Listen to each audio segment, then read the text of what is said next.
Hello and welcome to the False Start Fantasy Podcast with your hosts Cameron and Josh.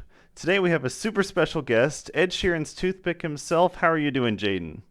Oh, I'm doing fantastic. Thank you so much, Cam. Now, could you explain how you earned that nickname of Ed Sheeran's toothpick? Well, you see, Ed Sheeran has a fascination for these candy from Britain called Maltesers, and they get stuck in his teeth, so he needs somebody to get those out of his teeth. And that's your job, correct? Right? You were interning that over the summer? Indeed, it was a great internship. I learned a lot. Great. Okay. Josh, how are you doing? I'm doing well. All right. Well, right now the Bengals and the Dolphins are at halftime, so we're going to go ahead and kick off this podcast getting over our weekly review. First thing we have here is Cameron versus Brandon. So, interesting week between us. Brandon really dropping the ball with a 70.36 points. I wish I could say it was the lowest of the week, but it was still a pretty disappointing. Jaden, I'm going to throw it to you. Kyler Murray got 13.36 points in a game where it was 12-20 against the Rams. Should we be worried about Kyler? I think honestly, we should be worried about Kyler Murray. He has not looked as consistent as he has in other seasons, and I think if he's not performing against these teams in his division, there's no way he's going to be this star that everybody thinks he is. Yeah, when his, I think, number two target is Greg Dortch, you really have to worry about the weapons and what's being built there. But honestly, I'm just mostly worried about the coaching. It's just not what I'm wanting to see from the Cardinals coaching staff, and I'm not seeing the development there.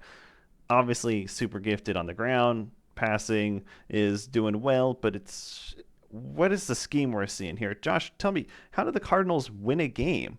It where does the offense where how do they dominate? How do they win? You gotta figure out something to keep on going for short passes. And yes, if you're trying to run down the clock, that might work, but you have to get ahead first. You're gonna have to attack downfield. This last game, they only threw the ball downfield just 3 or 4 times, basically. So, need to start trying to do something, and they need to figure out running game. Because if the defense knows you're only going to be passing, it's a lot easier for them to defend. Absolutely. The other thing I want to point out in this matchup there was Dawson Knox, 6.5 points, and that guy's really been a huge disappointment for where people have drafted him. He was one of those middle round tight ends that was supposed to be there and be a standard, 10, 11, 12 point kind of guy for your team every week, but this is his just another week of disappointment from Dawson Knox. Josh, what are we doing with Dawson Knox? If you have the room, I would stash him. He's still with Josh Allen, arguably the best QB in the league.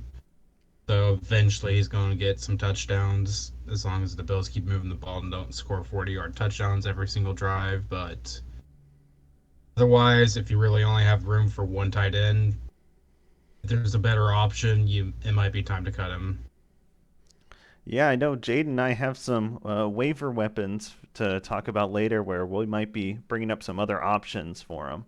We're going to go ahead and move on to the next matchup here with Josh versus Bandon, and Josh putting up a nice 126.5 points. Josh, go ahead and talk to us about Derrick Henry finally meeting expectations for your team.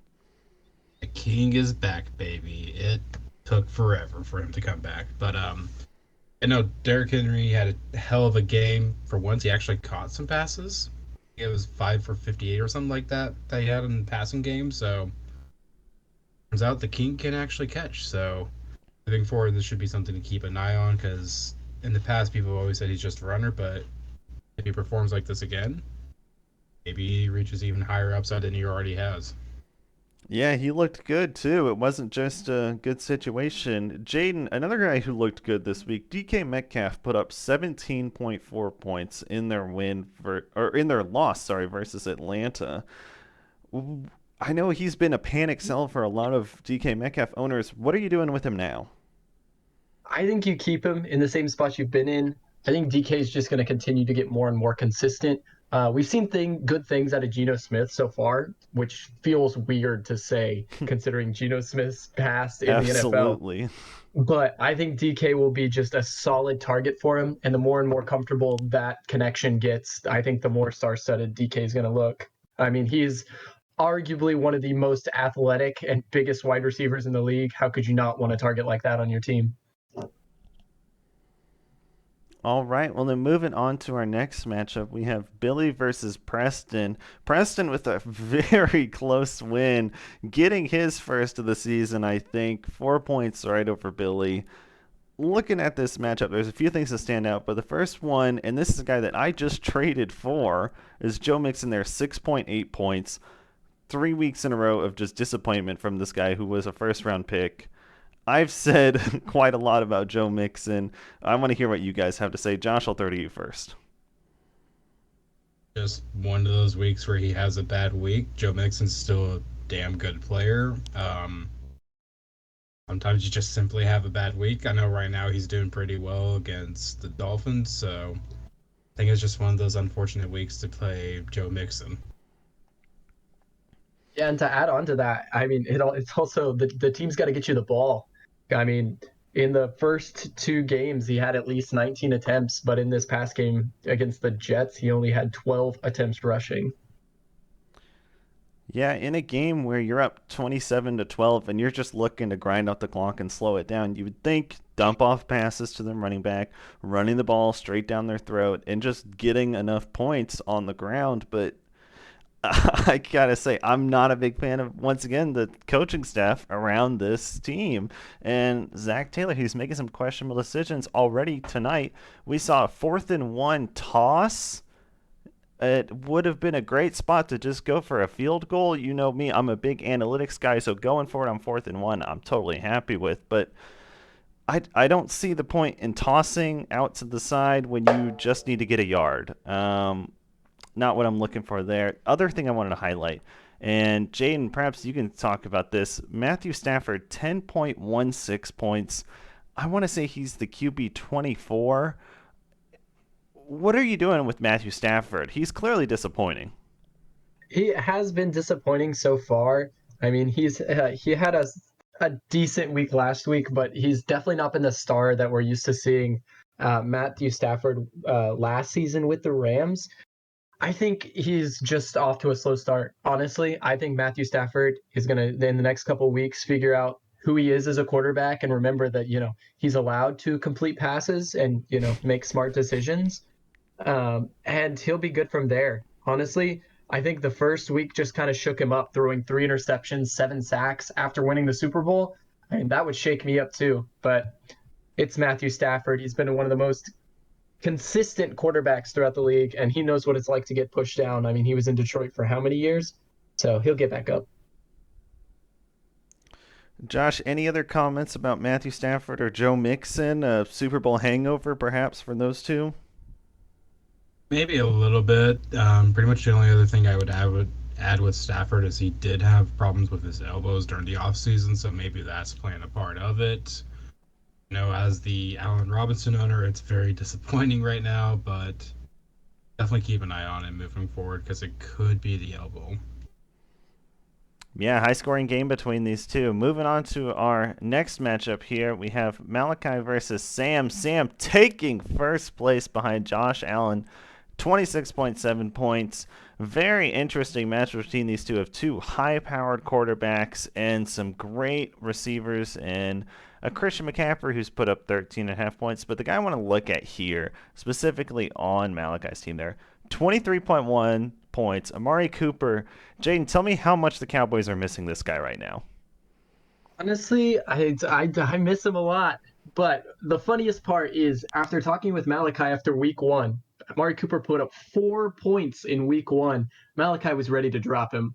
Now, this is Malachi's first year doing fantasy, so I understand, like, oh, guy doesn't perform. He's washed. He's put up at least 23 points the last 2 weeks, and he's looking like he's right in form with where he was.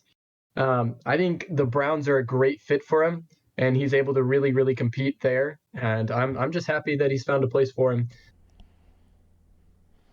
Yeah, the other guy who actually is not on this graphic that we have here, but J.K. Dobbins put up 5.9 points for the Ravens.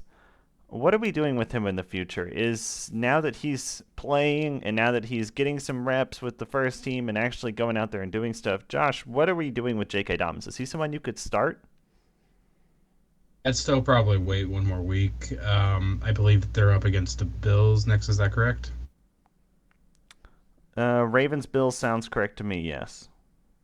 So especially for this next week, I probably wouldn't start him. Ravens are there's a good chance they might be down, so they might have to play catch up. You never know on that one. Um, Basically just give it one more week. Get a little bit more healthy. Those are a tough defense, so that's not a great start anyways, and just kind of let them get back to normal. Yeah, well, we'll have to see what Sam decides to do with J.K. Dobbins. Moving on to our next matchup, we had Ethan versus Chris. Chris was technically ahead going into Monday night's game, but CeeDee Lamb said that he was not going to put up another failure performance and just absolutely dominated for Ethan's team. 130 points there for the whole team. Leonard Fournette, though, only putting up 12 points. Jaden, should we be worried about the Bucks? I don't think so. I think it was just a tough matchup for them in Green Bay. I think Leonard Fournette is going to absolutely dominate this week going up against the Chiefs defense. They've notoriously struggled against the run. And I think they're just one of the best ways to beat the Chiefs, in fact, is just running the ball. And if I know anything about Tom Brady and his teams, especially, they're going to find a way to win no matter what that is. So I think he'll get a lot of touches this week.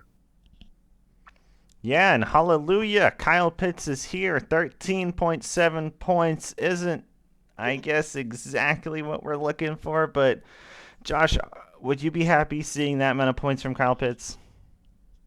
Considering the first few weeks, yes, it's a sign that maybe things are going to be exactly how people thought they would be.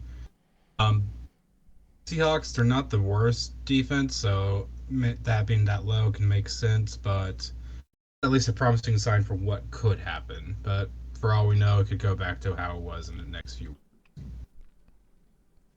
Yeah, something that we're reminded of here is Mark Andrews actually had a pretty slow start to the year last year and was pretty low on the tight end depth or tight ends list in the rankings, but he clearly, obviously, started building something up after their bye week and where it was. But Kyle Pitts may not have that option as week 14 is their bye week, and if he's exploding then, well, that's playoffs, and you got to hope you can get there when you have someone like that.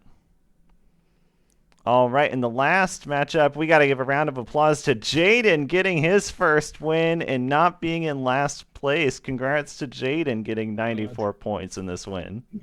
It feels great. I'll take any win I can get. Absolutely. And I got to say, Kyler, pretty upset with his team, decided to trade away Justin Jefferson. I think we made a good trade between us there. But the guys I want to focus on here is Rashad Penny, 7.9 points. Josh, I know you're a fan of the Seahawks run game at all points. Rashad Penny looked amazing last year and was a great guy, but has not been putting up good points so far. What are we doing with him? That's a good question. If he can spare the room, I would keep him. Otherwise, at this point, I'd debate cutting him. It just kind of depends what your depth's looking like at running back. He's a don't start every week type of guy. Only start him if you don't have a choice. But otherwise, put him on your bench or cut him at this point. Yeah, he went 14 for 66 yards, and that's quite a lot of rushing volume for the Seahawks, but in a game where they're down against the Falcons somehow, and he's still putting up great yards on the ground, you just need to see some touchdowns coming through, or you need to see some passes. Jaden, I'll throw it to you, as since you're a Jonathan Taylor owner and actually traded Christian McCaffrey for him, if I remember correctly. What has your experience been with Jonathan Taylor so far?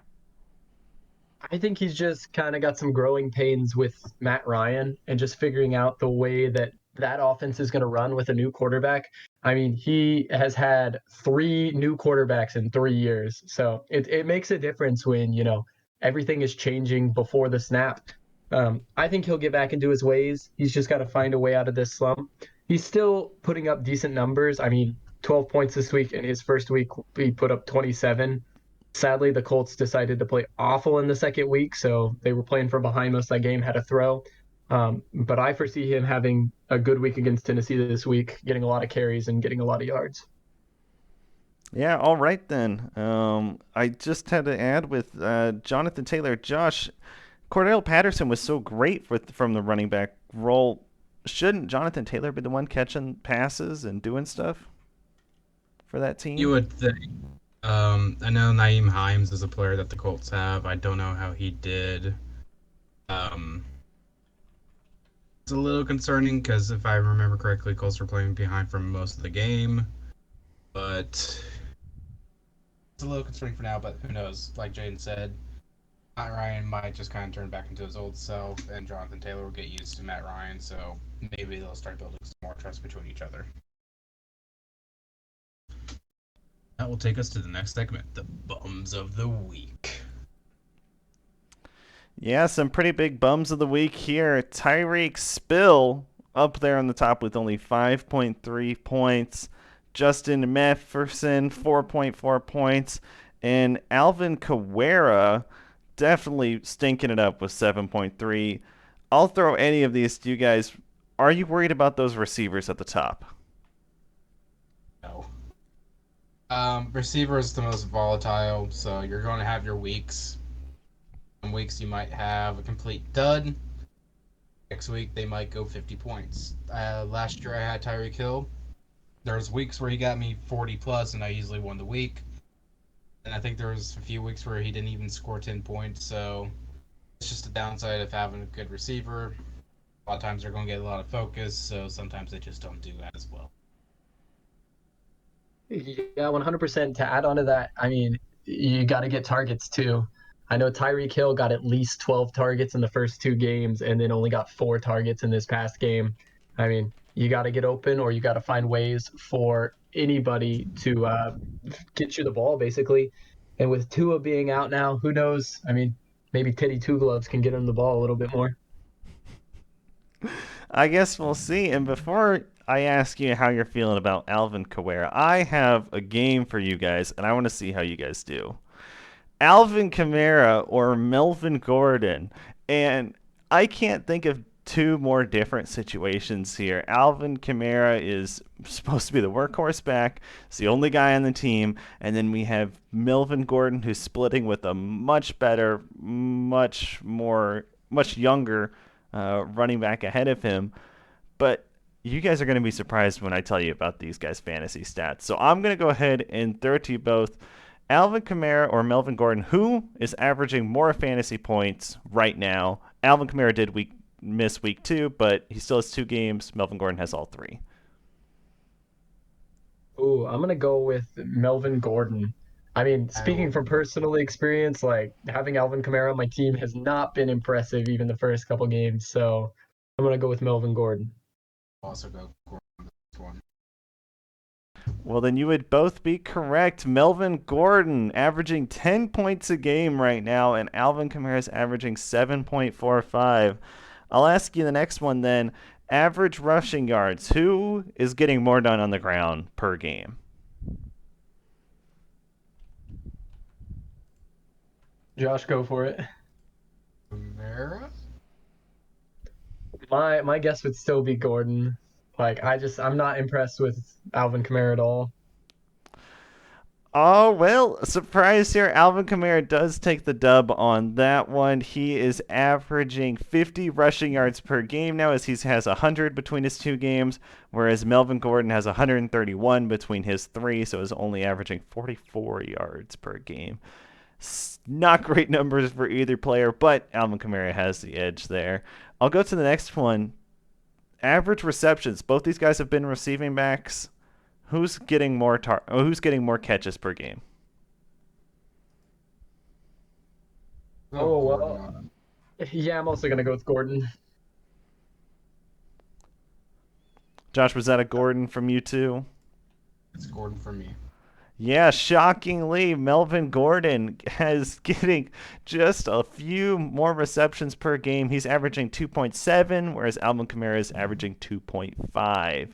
Definitely not good numbers from either player, but slight edge there to Melvin Gordon. And then average receiving yards there for these two running backs. Who's getting more? Gordon. I'll go with Kamara on that one. Well, Josh is going to be right all four times. Melvin Gordon takes this one, averaging 16.3 yards. Alvin Kamara is only averaging 9.5. Now that you know all those numbers, how are we feeling about Alvin Kamara?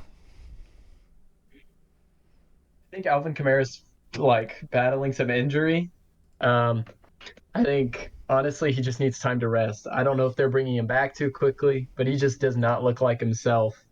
I know they have Mr. 30-30 himself for the quarterback, but Alvin Kamara is too versatile of a back to be playing as poorly as he is. Yeah, Yeah, definitely don't start him. Maybe see if you can trade him based off the name alone. Hopefully, you can get something decent out of it if this continues.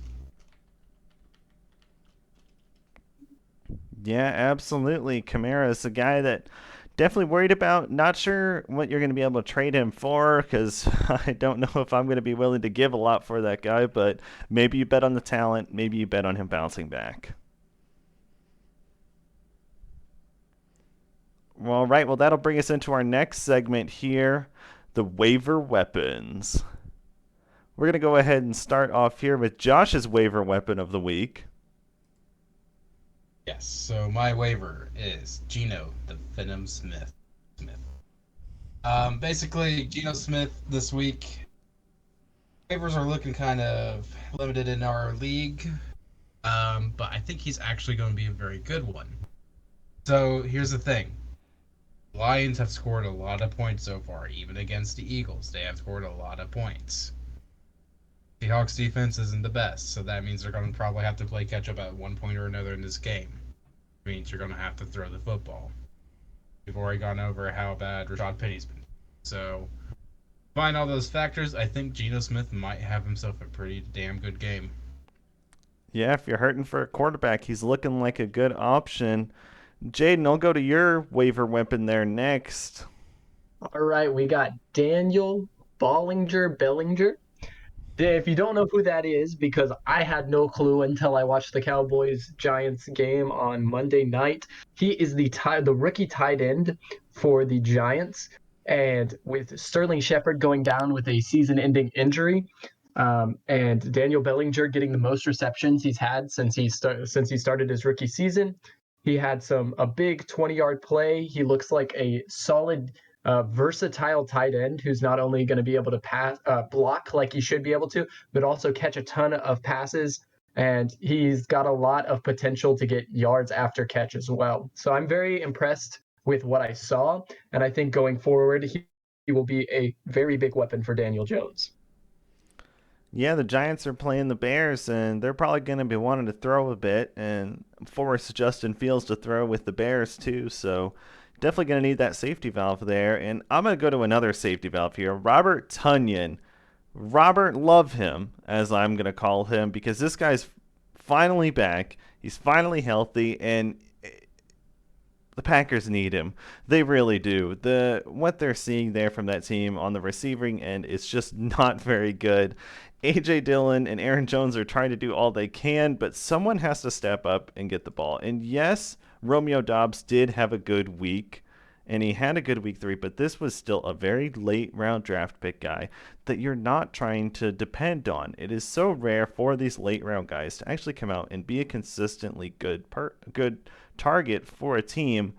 Aaron Rodgers is going to want to throw the guys he knows, and Robert Love him is a guy that he definitely knows. I think if you're hurting for tight end, or maybe you're looking at a Dawson Knox situation, and you're like, if this guy doesn't start catching touchdowns, if he doesn't start getting some consistent targets, I need to find some other situation. I think Robert Love him could be that option.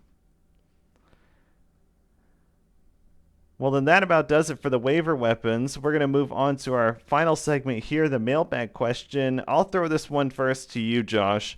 What are we doing with Russell Wilson? It comes from our good friend Billy. What are we doing?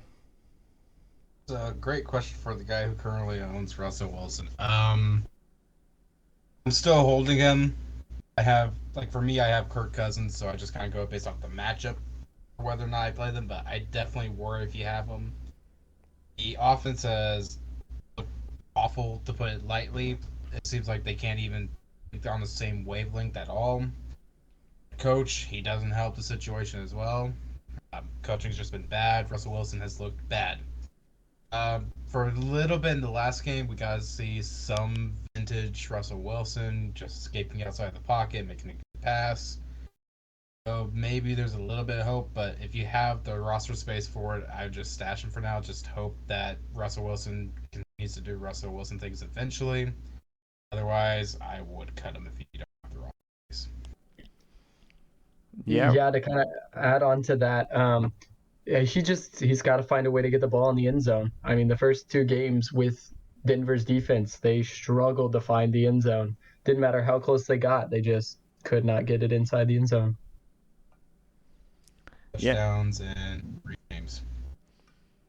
yeah. Definitely not good from that team. They're really going to need to take a step forward, and they were wanting to compete this year, and they give him a big contract. He's really got to live up to that quickly. I agree. I think right now you have to hold him. I don't think there's any trade market out there for him. And if you want to drop him, you can, but I just don't see the upside from anyone else on waivers. I mean, maybe there's somebody out there who's a big BYU fan who thinks, yeah, Zach Wilson's going to be the guy. I'll drop Russell Wilson to pick him up and hope that he explodes. But I just think that Russell Wilson has more upside than that, and if you're going to be streaming quarterbacks, I'd say that he's definitely an option for you if you got the space. The other question we have here is from Ben. What should we be expecting from the Cardinals offense moving forward? Right now, AJ Green is unlikely to play, so Greg Dortch, Zach Ertz, who is consistently the most mid tight end you can imagine, but is at least getting targets, and Marquise Brown, who is getting everybody in the world to double, triple team him. What are you doing with the Cardinals offense? Right. Yeah. To be actual serious, Hollywood Brown, start him. Dortch, start him. Ertz, if you don't have a better option for tight end, go ahead and start him. That's about it. Kyler, you almost have to start if you picked him up, unless you have a better option that you have on your bench, or you see a better option that you can pick up and remove someone from your bench. Especially for these next 3 weeks, I probably wouldn't try to start anyone outside of either because you kind of have to.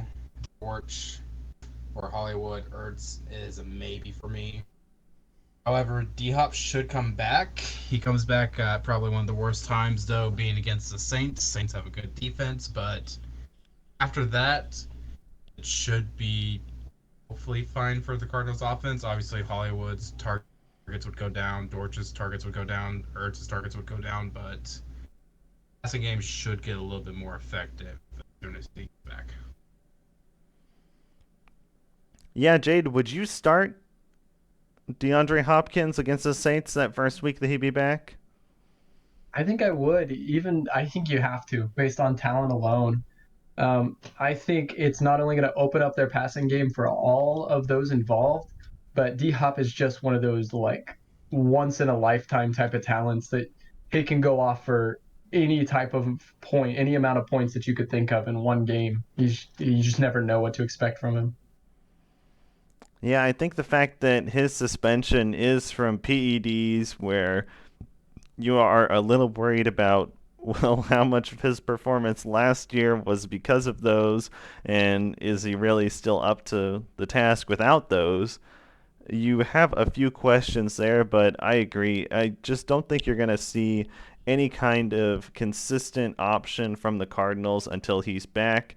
I do worry about Marquise Brown. Darius Slay absolutely shut out Justin Jefferson. And while the Panthers and Seahawks aren't the greatest defenses, J.C. Horn on the Panthers is another guy who can really shut out a single wide receiver. So we'll have to see what Marquise Brown can do there, and I think the Cardinals are really needing DeAndre Hopkins back if they're wanting to make the playoffs. Well, then that about does it for our mailbag segment. Thank you all so much for listening to this week's episode of the False Start Fantasy Podcast. I did have a little announcement here at the end. We have migrated to a new YouTube channel, False Start Podcast, over on YouTube. I'll be posting this episode there. All of the other episodes have been migrated to there as well. You can find us on Twitter at Josh Newshafer and at Cameron's Ego. Jaden, do you have a Twitter you would like to plug here or any other socials? Nah, dog. Just go pay attention to the Kansas Jayhawks. That's all I gotta say. This might be an NFL podcast, but Jalen Daniels is gonna be in the league here in a couple of years. Rock chalk, rock chalk. All right, well then that about does it. You guys have anything else you wanted to add before we close out? No, sir. Go Chiefs. All right, then we will be back next week before week 5 begins, so be on the lookout for our next episode so you can be ready before the ball is snapped. Thank you, and goodbye.